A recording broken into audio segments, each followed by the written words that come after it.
Hello? Rescue hooks to rescue, Mayday! Get ahead, West. Fast Mayday, what's your location? Get the hell out of here, hurry up!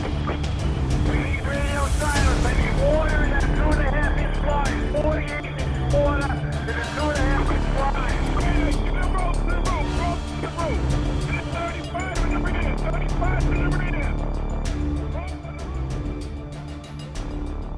Welcome to the Emergency Traffic Podcast. Well, hello there, and welcome to another episode of the Emergency Traffic Podcast, where we review and discuss firefighter line of duty death reports from official reports and other sources. The source for this episode is the NIOSH, the National Firefighter Fatality Investigation Report of 2008, number 11, and Rick DeGroot's Building Construction for the Fire Service Facebook page.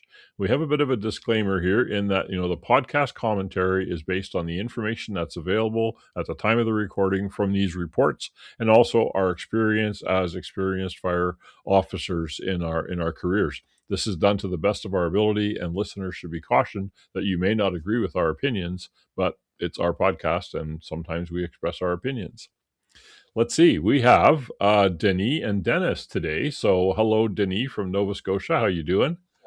Hi, Paul. I'm fine. I've been away on a course all week, and I got back finally to my own bed, which I appreciated, because it was minor hockey, like 200 little 6-year-olds running around with, I don't know, why do all 6-year-olds weigh 200 pounds when they're on the floor above you? Oh, wow. That sounds like it anyway. Till 11 o'clock at night and then starting at 6 in the morning. Like, oh, you're starting to sound like a grumpy old man. What do you mean sound like? Hi, Dennis. How's Yuma, Arizona treating you today?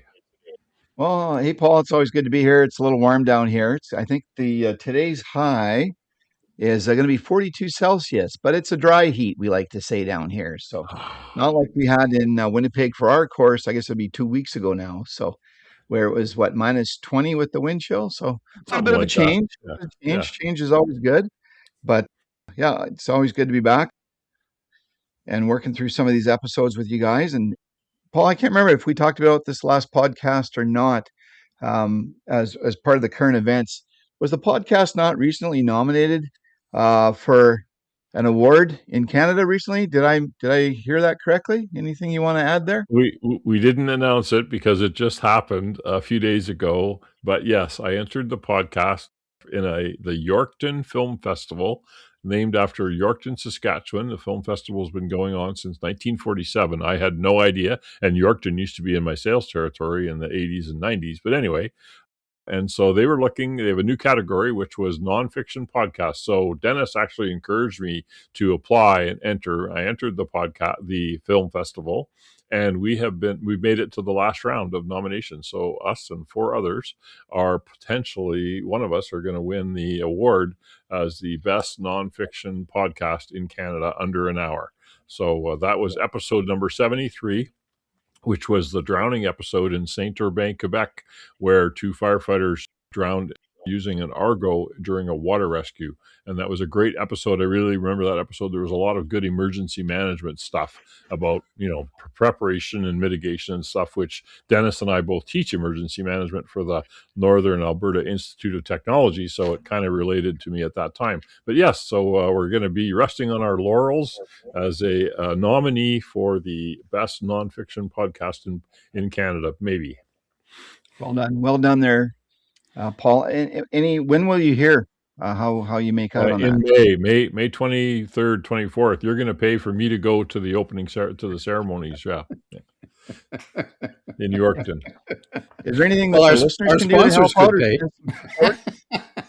Is there anything that the listeners can do to support this? There's a voting system, I don't think so. No, it's 70 people across Canada that do the nominations, and so I imagine that's who listened, and I have no idea really how it works. I've never been in a film festival award before, so we'll see. There is a ball and a gala and stuff, and we can attend, and they will pay for one person to go, pay the registration cost. So I'm toying with the idea of going to Yorkton in May. We'll see what happens. Cool. Well, congratulations. Well done. Be a nice motorcycle trip, Dennis, if you had a motorcycle. And Denis is too far for you. You would have kept that other one as a spare. Yeah. I can borrow my son's. You can ride it. All right. Well, we'll jump into a couple current events here. So, just a couple days ago, tragedy in Oklahoma. Nebraska and Oklahoma and the Midwestern states have been suffering from extreme wildfires due to the high temperatures that Dennis is getting down in Arizona and high winds, and so they've had wildfires in the range of 7 to 800,000 square kilometers in size. Anyway, 2 firefighters from a volunteer fire department in Goldsby, Oklahoma, were killed while responding at 3 in the morning. They were in a tanker or tender to a fire on March 20th. The tender, apparently one wheel kind of caught the edge of the road, and then they corrected, and then the truck went for the other side of the road and corrected, and then eventually ended up off the road and ran into a very large tree, looked like a big oak tree or something. And the 2 firefighters in the truck, who were very experienced firefighters, were both deceased at the scene. It looked like the cab of the truck actually came off the chassis, so with the impact on the tree there, significant damage on there, so they were both killed. Cab and an engine, everything basically forward of the transmission. Oh, you're right. The engine and stuff were gone too. Yes, Yeah. we saw the video. Yeah, Would have been a heck of a hit. Tragic. Yeah. So tankers, of course. I remember going to the fire apparatus. Oh, the fire incidents. Fire Department Safety Officers Conference years ago, and they had the lawyer for the Fire Apparatus Manufacturers Association there. What the heck was his name now? Anyway, he presented Jim Juno. Tankers and tenders are the most accident-prone vehicles in the fire service in North America. They're the smallest population of fire vehicles in North America with the most accidents. And they're also the oldest apparatus in North America. So watch out for the tenders anytime. And usually give the rookie to drive it, which these guys weren't rookies, which is good. But it can happen so fast, right? One tire goes off the edge of the road a little bit, visibility, who knows, distraction of some sort. And then Could have been fog, who knows, right? Could be, yeah. So, yeah, terrible. Another tragedy this week in that a Chicago firefighter died in the line of duty a few days ago in Rogers Park, which is a neighborhood of Chicago. Firefighter EMT Michael Altman, 32, he fell from the first floor into the basement and was rescued within a minute, transported to the hospital, but succumbed to his injuries earlier today. The fire was in a 4-story apartment building. He had been a member of Truck 47 in Edgewater, Chicago, and was searching the building when he fell through the floor of the first story into a basement room that was well involved and suffered extensive burns. So it sounds like a basement fire. We'll know more in a year or so when we get the reports from NIOSH. In Toronto, this was an interesting case. The Toronto, Canada Fire Chief, Jim Jessup, says a construction firm and 2 property companies are facing charges after a fire that lasted nearly 3 weeks long at 2 high-rise buildings, and it had displaced more than 200 residents. This was a high-rise condominium building that a fire started in a wall space where there was sort of what would you call it? Pressboard, fiberboard, something like that, between two layers of bricks. Yeah, they'd built the one building and then put this. You see, when they pour concrete, they put this expansion joint material in. It's a combustible, and anyway, they put that on the wall of the existing building, and then built the next building, cast the concrete right up against it. So there was zero clearance. Yeah, yeah, I think a 2 to 4 centimeter gap full of this combustible material, and it was, I forget how many stories tall, but not small buildings. One was a mid-rise, one was a high-rise, something like that. Yeah, and it caught fire in that space, and they could not access. They had to rip all the walls out to access the burning pressboard. And they had high CO readings is what ticked everybody off. That's what the alarm was. They had high CO readings, and they couldn't figure out where the CO is coming from. And this combustible particle board was burning inside this expansion joint, and it burned for, like I said, was it 3 weeks? They had people evacuated. The fire department was there the whole time, cutting holes in walls and trying to put it out. Anyway, it took till December 15th to extinguish the blaze. Since November 27, December 15th.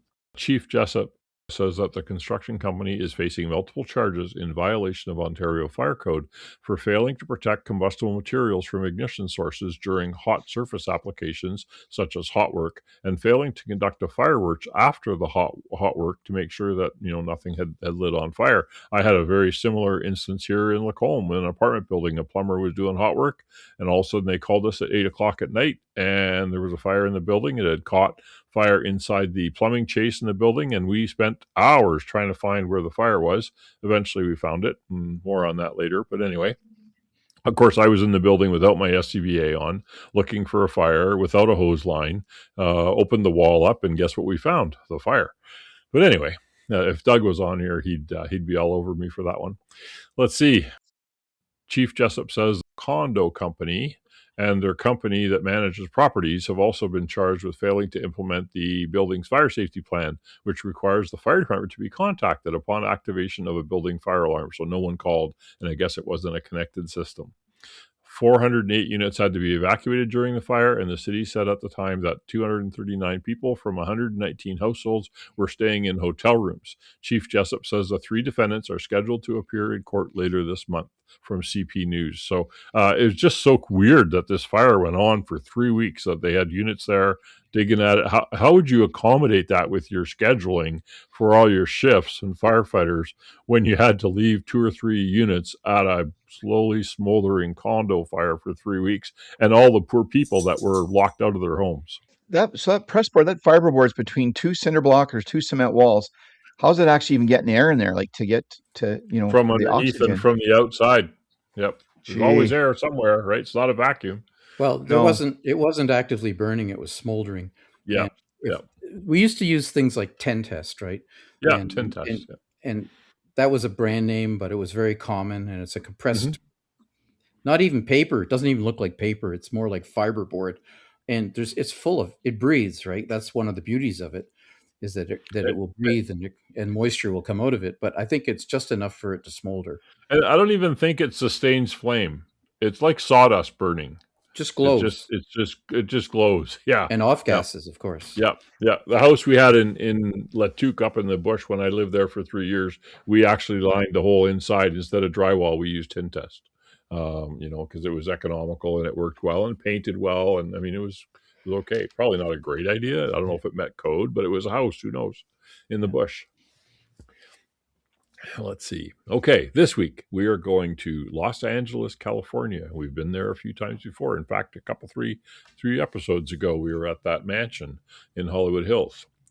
On March 26th of 2008, a 35-year-old male career firefighter named Brett Loverin died, and a 48-year-old male career engineer, Anthony Guzman, was seriously injured while investigating smoke at an unmarked utility closet resulting from a manhole fire.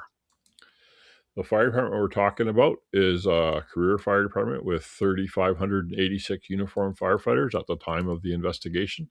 The fire department has 106 stations and serves a population of about 4 million people in a geographic area of approximately 471 square miles. The fire department responded to 753,000 calls in 2008. The fire department has a verbal procedure for responses involving underground utilities, in which the responding fire department companies were to contact the underground electrical utility provider and stay clear of the scene until it was cleared by the electrical utility company. A verbal procedure, not a written procedure. Personal protective equipment.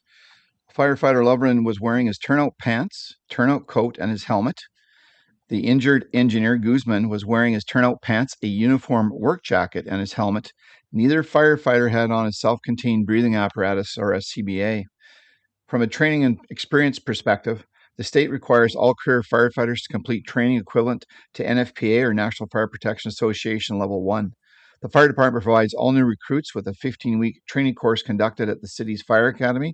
So the victim had more than 10 years of experience as a firefighter, and the injured engineer had more than 17 years of experience as well. Weather conditions. The conditions were clear, with the temperature averaging 70 degrees Fahrenheit, which is approximately 21 degrees Celsius. The wind was between 9 and 20 miles per hour, so that's between about 14 and 32 kilometers per hour, with gusts up to 24 miles per hour, which would be approximately 39 kilometers per hour from the south. So that's pretty windy, eh? Yeah, it is. It's windy. Yeah. Okay, we're a little bit about equipment and responding personnel. So this gets messy through the narrative because there's the second alarm sits on top of this alarm, and so but we're only going to talk about the vehicle and personnel that were assigned to this particular incident, at least initially. So the companies directly involved in the incident were Engine 5, which consisted of an officer, a driver operator, with 2 firefighters, one of who's called a hydrant person. That would be his job. So that's four on board. Then Engine 95, which was an officer, driver operator, and the driver operator engineer was firefighter Guzman, and a nozzle person who was firefighter Lovren. So he's the gentleman that died, and another firefighter. So that's 4 total again. And then Light Force 5, which was an officer, driver operator with 2 firefighters on board. So that's 12 people assigned on that call. What were those light forces again? Do you remember from the Hollywood Hills? It was a ladder and a pump. The pump only had 2 people on it, and the ladder had 2 people on it or something? No, the ladder had 5 and the pump had 2. Okay. 2? Yeah. Start off the investigation, I guess? Sure. Okay. So the investigation, the NIOSH investigation after the incident, here's what they discovered. That on March 26th of 2008, so we're talking, some time ago, right? At 13:57 hours, so just after lunch, mid-afternoon, Central Dispatch received a call from an employee of an office supply store who reported that there had been an explosion and there was a smell of smoke in the store.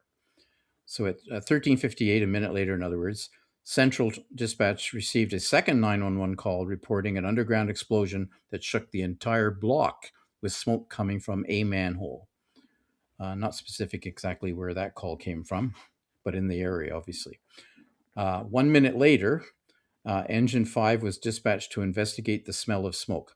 Central Dispatch stated that they would notify the Department of Water and Power, DWP. Upon arrival, Engine 5 was flagged down by one of the evacuated employees from the office supply store, and they were directed to a manhole that had been blown off from the explosion stemming from the underground fire. So the manhole's lying there on the road. So 9 minutes after the time of call, Engine 5 reported to Central Dispatch that they had a blown manhole cover and that DWP was on scene and that Engine 5 would handle the incident. The Engine 5 hydrant person observed light gray smoke emitting from the manhole. The Engine 5 hydrant person inspected the manhole cover, which was designated for electric and sewer and was lying upside down approximately 5 feet away from the manhole. With a thermal imaging camera, he observed that the temperature of the cover was between 93 and 95 degrees Fahrenheit, and the asphalt was 105 degrees Fahrenheit. I'm not sure why any of that is relevant. They don't really explain it. I mean, the manhole is cooler because it'd been sitting on top of the manhole, I presume, not out in the sun. Something to do with the heat and the fire, maybe? The temperature outside was only 70, so they're indicating that the Yeah. pavement and the manhole cover were hot. Very good. Yeah. And I don't know about you guys, but it's the funny thing when you were talking about this, Denny, anytime I hear the word explosion on dispatch, even if it sounds minor, that's a kind of an immediate mental shift into high risk, unstable environment. But they were dispatched for smoke investigation, not for the explosions that were reported. Yeah. And the other interesting thing about it is this: they clearly haven't hooked a hydrant because the hydrant man is walking and investigating. Right. Okay. So Engine 5 contacted Central Dispatch then and requested assistance from DWP to find out what their estimated time of arrival. And okay, you said the DWP crew was already on scene, but it turns out that the DWP crew who was on scene stated that they had not been assigned to this incident and that there was a specialized crew on the way. So why was the DWP crew on scene already before? Well, this? they're just there working on something else. Maybe they had a fault. We had a thing in our my neighbors, friends of ours, 2 blocks up. All of a sudden, a neighbor of mine texted me and said, "Hey, Paul, do you have an electrician, a name of an electrician you use?" And so I gave him an electrician who used to be on the fire department here with me. Well, why? And he said, "Well, Tom was replacing a switch, and all of a sudden the breaker blew." And I said to her, well, actually I said to my wife, I said, you should turn the breaker off before you replace the switch, but, whatever. Anyway, and so they did that, and the electrical finally got somebody to come, but it turned out half the power in the house went out. And then a few hours later, half the other side of the house went out. And so then they're calling Fortis, and the electrician, of course, called Fortis, the electrical supplier, and they were having an issue. There was 8 homes two blocks up from me that were having power issues due to a transformer failure in the area. All right, so that might be why they were called, is there was a transformer, and all of a sudden now there's a fire. Right. So if I'd been the IC or the captain on Engine 5, I would have been asking them questions. What did you know and when did you know it? Yeah, exactly. Yeah. So, and this is a short episode, but it's a good heads up for firefighters. That's kind of why I wanted to do it. So after about 15 minutes on scene, Engine 5 was working with the police department on traffic control, because this has happened on the streets during the day, discussing their options when another explosion occurred. Engine 5 called Central Dispatch to request assistance from Light Force 5, must have been the next designated unit in the area. 24 minutes after the time of call, Central Dispatch added Light Force 5 to assist Engine 5 with the incident. 1 minute later, Central Dispatch received another 911 call from a person approximately a block away from the original calls, reporting heavy smoke emitting from a storage area located at the rear of the bottom floor of a 2-story mixed occupancy commercial building. So maybe commercial and residential or something like that. The Central Dispatch informed the caller to evacuate the building and created another assignment for a report of smoke in a building. Central Dispatch assigned Rescue 5, Engine 95, Rescue 95, and Light Force 63, and Engine 63, and Engine 62, and Light Force 94, and EMS 4, and a battalion chief to respond to the second incident, and assigned them as on a different tactical channel than the initial response. So she's thinking work and fire. That's what, or she or he was thinking work and fire when they assigned all these resources, right? Yeah, but separate from this other call that we're talking about. Yep, exactly. On a different TAC channel. Yeah, so they didn't know each other were there, which is always a problem. Yep. They probably heard the dispatch, but maybe. So while en route to the incident, Light Force 5 heard the dispatch for a possible structure fire and called Central Dispatch on the dispatch channel. Light Force 5 requested to be added to the structural alarm and to be replaced on the manhole incident. Central Dispatch added Light Force 5 to the second dispatch, which was the structure incident. 2 minutes later, Engine 5 called Central Dispatch and informed them they are on scene and believed that the 2 incidents were related. Engine 5 informed Central Dispatch that they were confident Light Force 5 would be sufficient to assist with securing the scene of the first incident until DWP arrived, and Engine 5 and Central Dispatch discussed the situation and the original response and added Light Force 5 to the second incident, which could have been possibly a structure fire. I'm looking back through some of this stuff, and some of the dispatches, is that where it really starts to break down for you guys? Like there's 2 incidents, same geographic area. There's no shared operating picture. When I look at it from an ICS standpoint, that's kind of where we want to start tying some of this stuff together, right? Maybe. Yeah, but they're not even there yet, so that's the problem, right? Yeah, it's around the corner. That's true. Just to give perspective, which we didn't do at the start and should have, is these incidents are at least a block to 2 blocks apart from each other. So the manholes explode on a street corner. A block to the east and half a block down is where the structure fire is. And the initial manhole explosion was actually almost 2 blocks to the north. So this is kind of spread out. And so that's leading to dispatch's confusion because they're getting different addresses when they get called on different streets. Right. So one of the issues as a dispatcher, when the hydrant person from Engine 5 is walking along and he finds additional manholes exploded, the commentary back, I think, from dispatch should be, give me a location on the manhole that you found. You find another one, give me a location on that so that you can chart it or map it as you go along. And really, they must have the resources to know where these things connect, I would think. Pre-planning is a good thing for utilities, but whether you've got that layer or not, right. Nice to have, and particularly in this case. Dispatch is not command; they're dispatch. So it's different, and it's a big city with tons of calls, and so I wouldn't slam them much on that one. No, but normally you assign a dispatcher to the call. Yeah. So if they're handling that, and And they That's might kind have of had two unique. dispatchers. They might have had two dispatchers Yeah, assigned initially yeah, because they might not have known it was the same call, right? Yeah, I'll talk about that in the commentary later. yeah. Because remember they were listening to the radio, Light Force 5, and they wanted to get reassigned.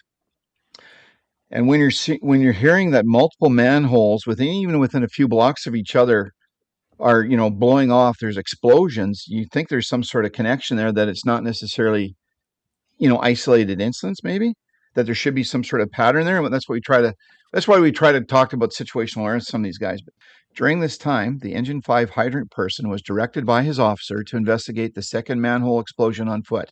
While walking, he found and inspected two additional manholes that had exploded. Both additional manholes had conditions similar to the first. The conditions that were very similar were that there was light gray smoke emitting from the manhole, and the temperatures were reading approximately 93 degrees Fahrenheit on the manhole, which is about 34 degrees Celsius, and about 105 degrees Fahrenheit on the surrounding asphalt, which is about 41 degrees Celsius.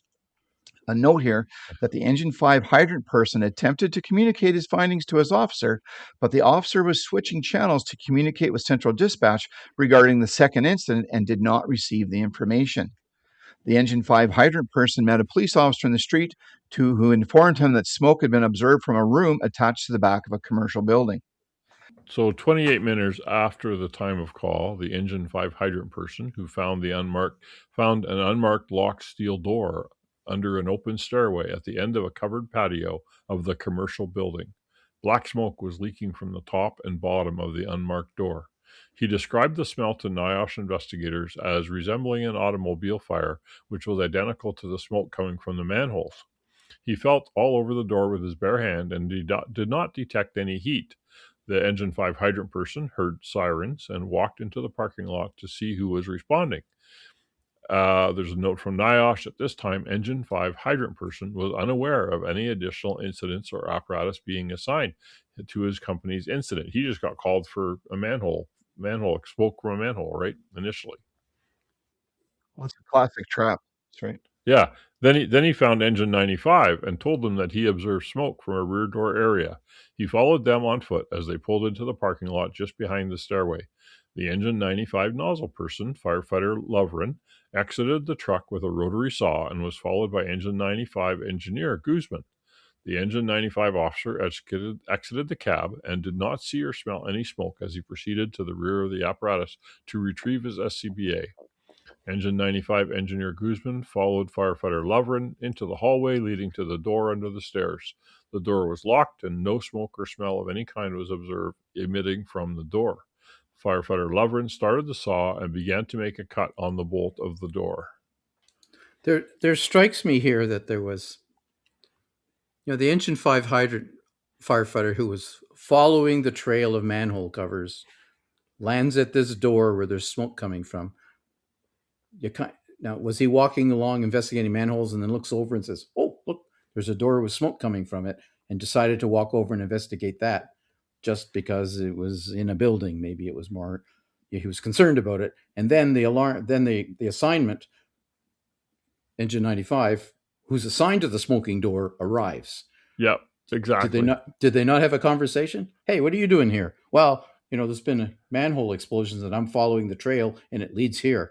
Like, that conversation, I guess, didn't happen, or at least in retrospect, anyways, it seems obvious. But engine 5's firefighter is the juniorest probably on the truck in the whole group, right? That's your first job. Go catch the hydrant.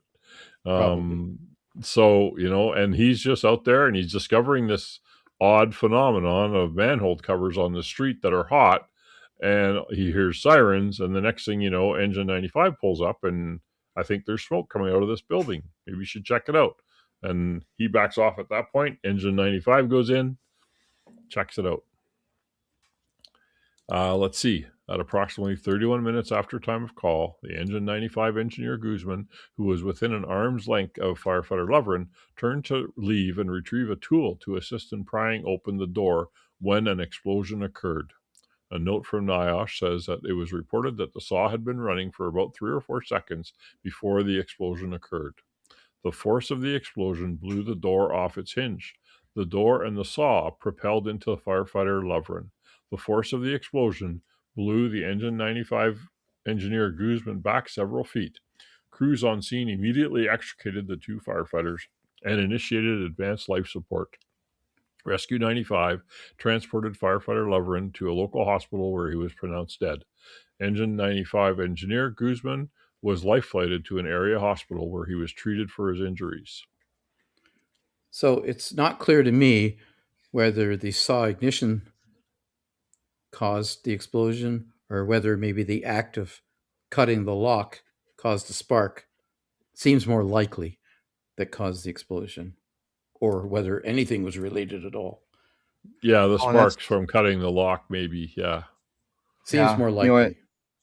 You know, and yeah, you know, and what a yeah, it's unfortunate. I mean, conditions don't look that bad that you shouldn't be cutting the lock. They felt that it was something they needed to do to gain access, and without maybe, like you said, Denny, connecting the underground utilities with the smoke behind the door. You know, with underground utilities, it's often what you don't see is the bigger hazard, right? I mean, what do you see? You see a couple manholes that are blowing off. You see some smoke coming outside the door. Are they thinking utilities, or are they thinking a building fire? What are they thinking? And the other thing is, when I guess if you're seeing black smoke come out of a door, you've got to be thinking about a combustible atmosphere. I think you need to be thinking about that. It's looking for oxygen and or ignition. And Yeah. doors have got hinges on one side and latches on the other. It's probably outward opening, and you want to stand in the safe space if you can, but you don't know where you've got to be in order to cut the lock. So Yeah, you got to hold the saw in front of it, right? So and you're yeah, not thinking that, right? You just showed up on yeah, a sunny March afternoon, yeah, and we're gonna check out where the smoke is yeah, coming from. Let's open the door. First thing you do. yeah. So But of course, unfortunately, the point for our listeners is, if you walk up to a door where you got smoke coming out and you got to cut a lock, think about this incident. yeah, exactly. Well, and just how fast it can happen, right? Oh yeah, These incidents, I mean, what, seconds? Like yep, they heard the saw run for 3 or 4 seconds. So Yeah, just these snap. environments can be very unforgiving. And so we really got to be on our toes in that situational awareness, like you're saying, Denny. Like just take a look at that, size it up, take that extra second, and should I be standing here or should I be standing off to the side? That's a tough one. yeah. This is similar to the deputy chief in Georgia with the refrigerated sea can that blew up on the truck. The tractor was burning, and he went to check the doors at the back, and the door blew off. Unannounced. Yeah, If it's pressurized smoke, what's going on is the question. yeah. When I see these incidents, and sometimes you watch these things on TV, and it's live police action and stuff like this. And I see these police officers going up to the door, standing in front of the door, knocking on the door, and I always think to myself, don't stand in front of the door. Yep, Could exactly. be So could be some nut with a gun. the cause of death, unfortunately, the death certificate listed the cause of death as blunt force trauma, which was the saw in the door striking firefighter Lovren, immediately after he tried to cut the door. It must have hit pretty darn hard. Yeah. So the recommendations from NIOSH. Recommendation number 1, fire departments should ensure that their members are trained to maintain situational awareness, like you guys were just saying. Use extreme caution when operating at sewer and manhole underground vault incidents.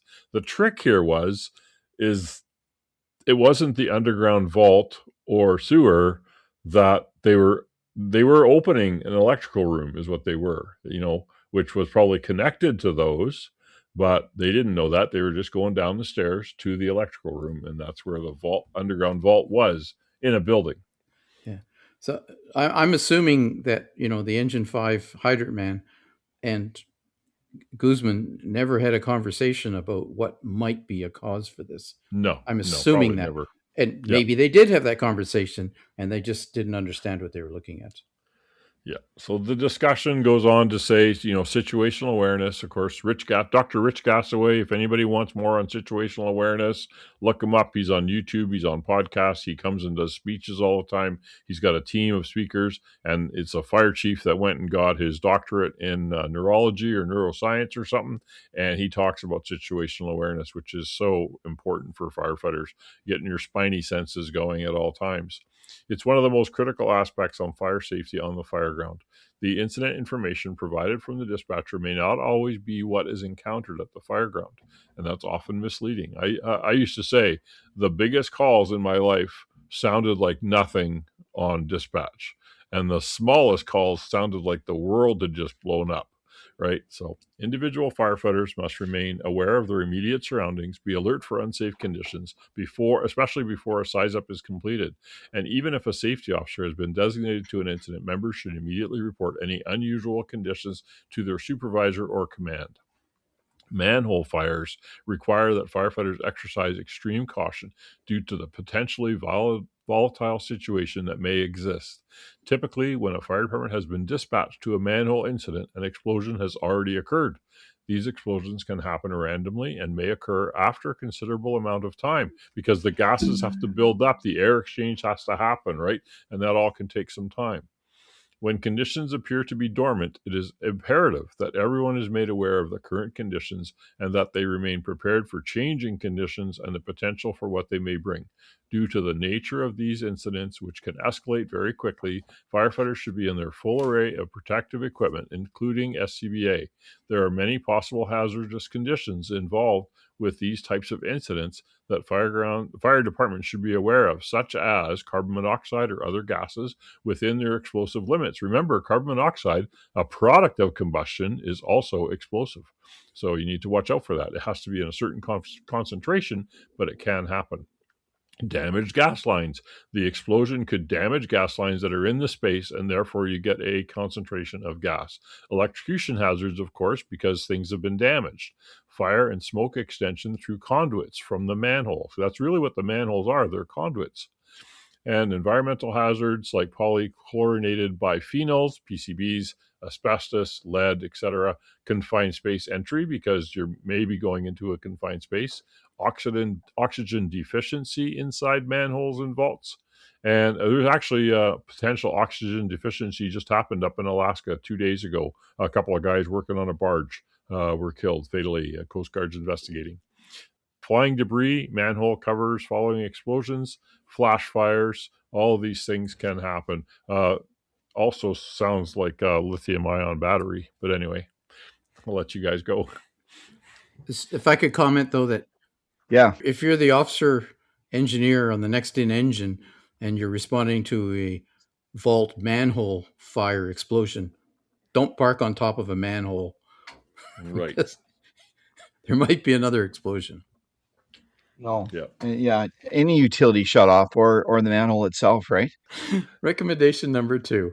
Authorities having jurisdiction should ensure that entrances to electrical rooms, electrical vaults, or similar enclosures are clearly identified and provide proper warning to unauthorized people.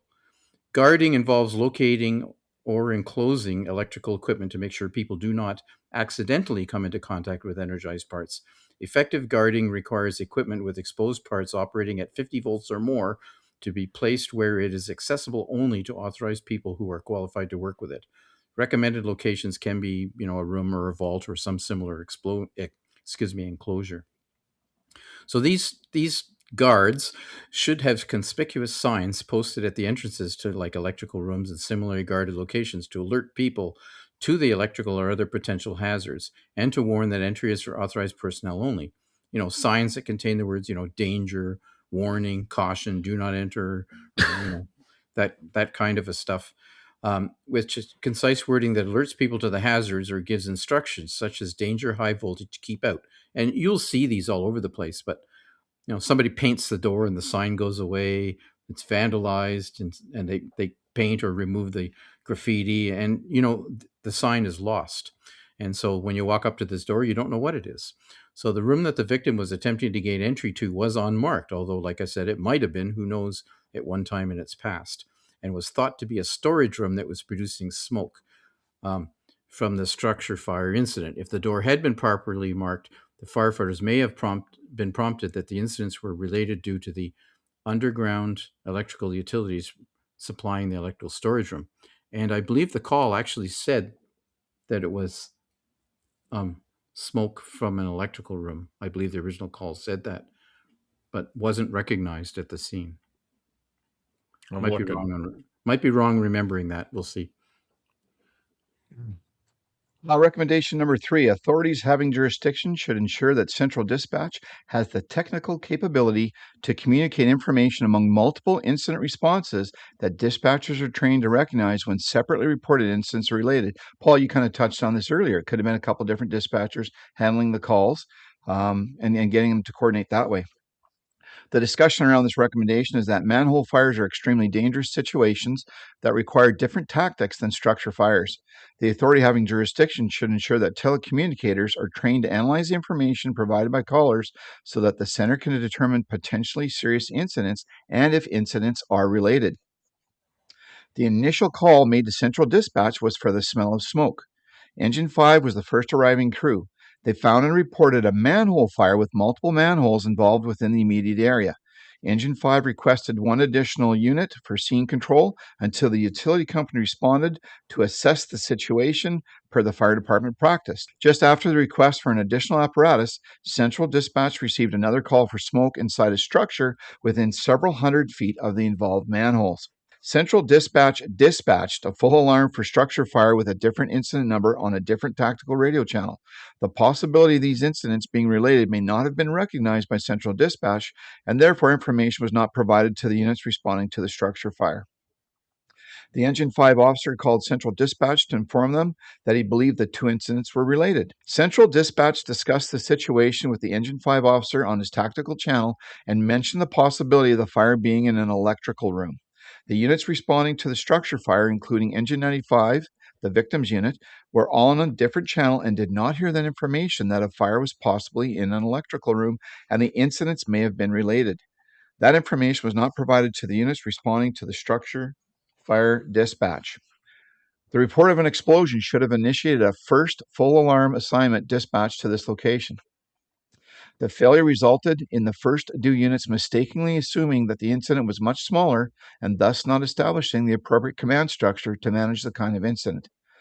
Though often in a location well away from the incident itself, telecommunicators or dispatchers must be reviewed as first responders as well. Their ability to understand and interpret the information from the caller sets the incident in motion and is critical to the overall success of the incident. When in doubt, the dispatching of additional resources to an incident involving potentially significant events such as explosions, collapses, and other similar incidents should be triggering the dispatch of full first alarm assignments until the breadth and complexity of the incident is confirmed. Yeah, and it was just a storage room is what the operators were told by the caller, not an electrical room. So a few years ago, almost 10 years ago, I did a detailed investigation on a major wildland fire, and it was a large area fire. So there were 911 calls that came in over a substantial period of time, a day or more, and from various locations because wildland fires tend to be very smoky.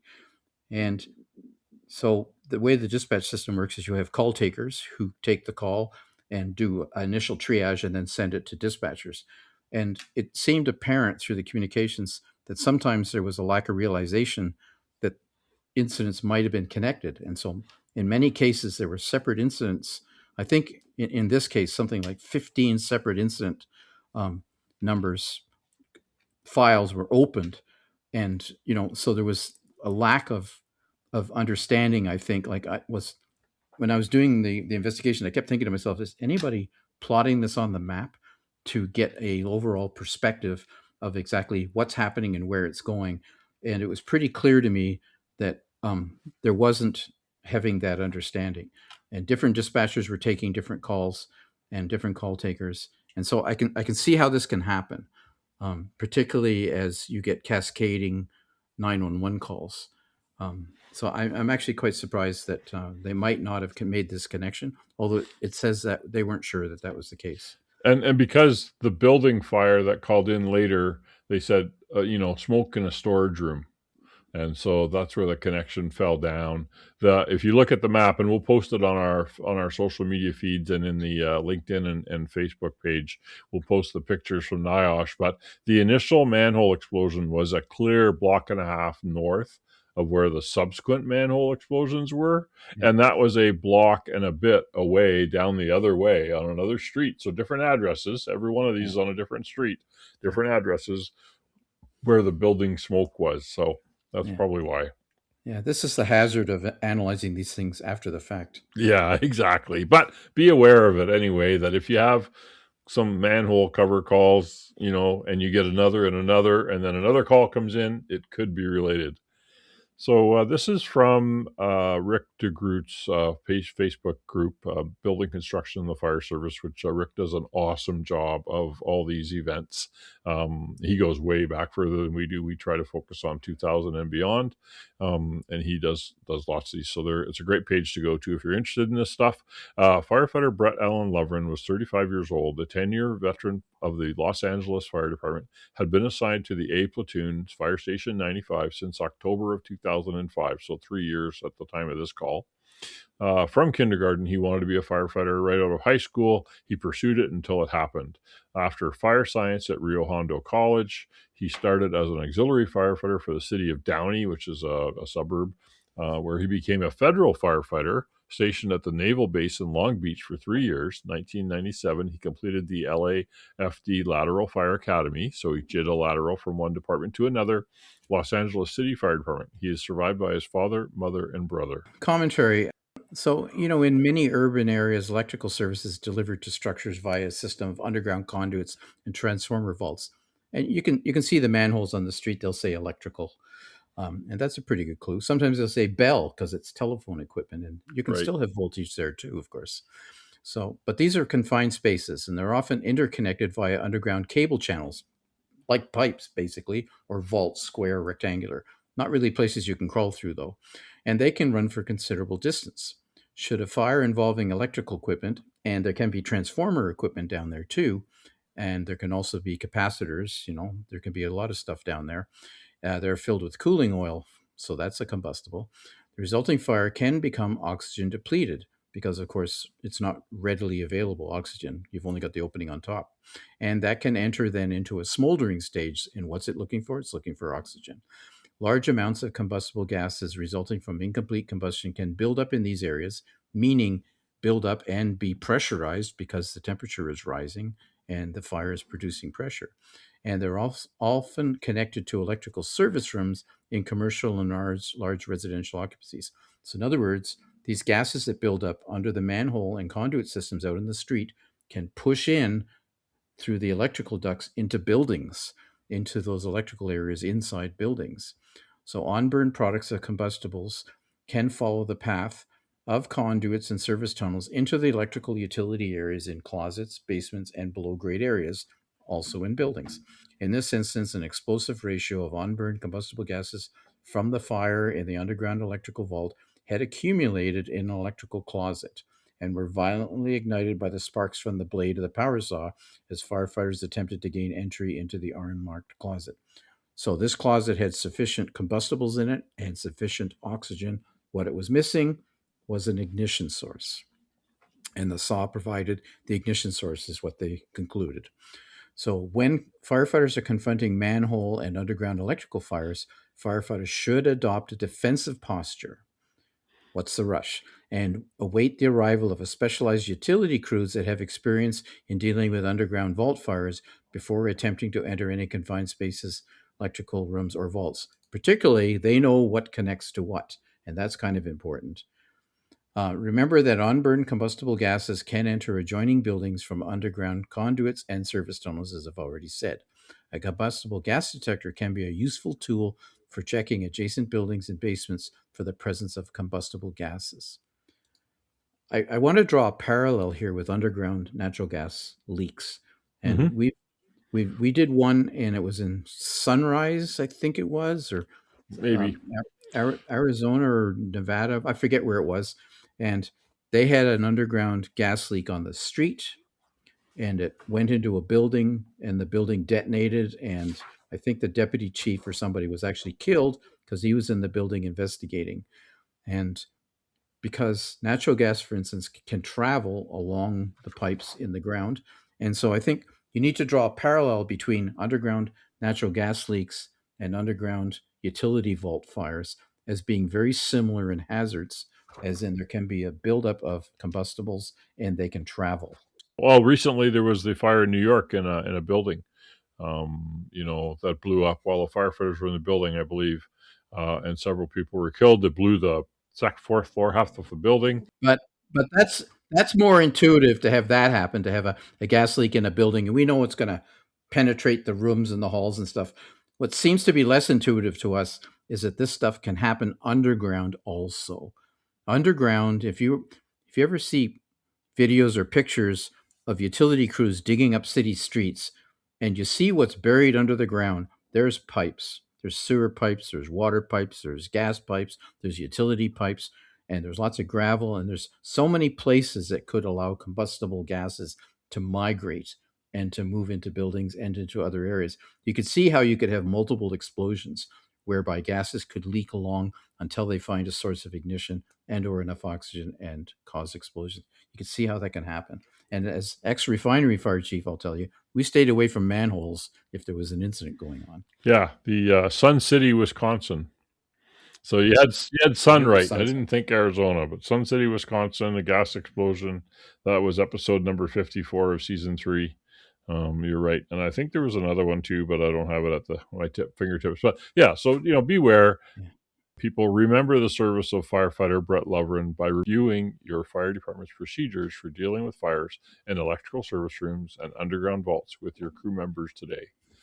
Remember our fallen brothers and get out there and know your local, as Rick the Groot says.